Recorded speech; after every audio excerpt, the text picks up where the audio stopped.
So today's story is going to be Jack and the Beanstalk.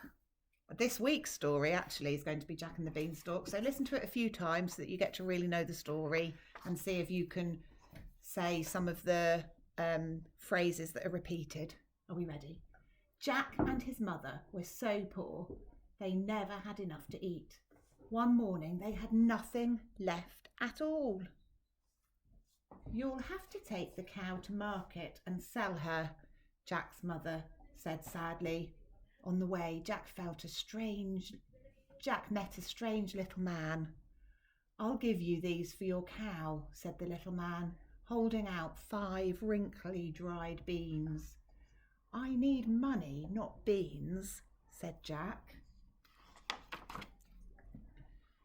"Ah, but these are magic beans," said the little man. "If you plant them, they'll grow into a beanstalk so tall it touches the sky."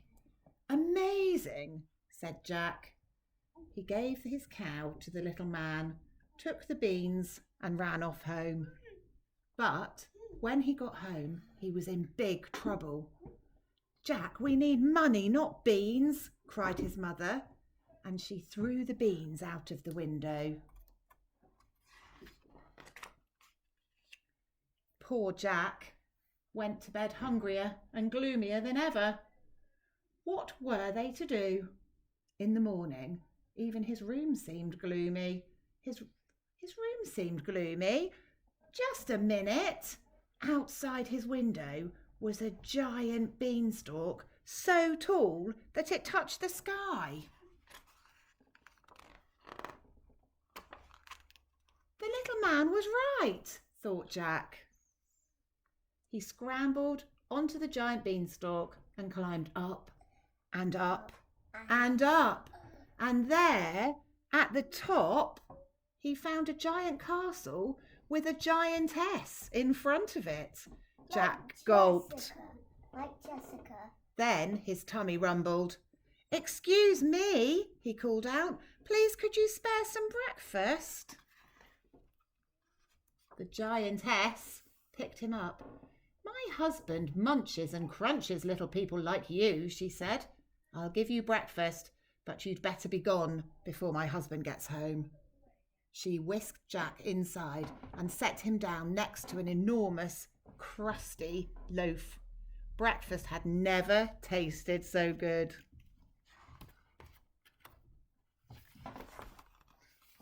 But then, stomp, stomp, stomp. "Quickly, hide in here." The giantess stuffed Jack into a pot just as a giant strode into the kitchen. "Fee, fi, fo, fum. I smell the blood of an Englishman. Be he alive or be he dead, I'll grind his bones to make my bread." "Where is he?" demanded the giant, and he started to scratch the table. "You're imagining things," said his wife.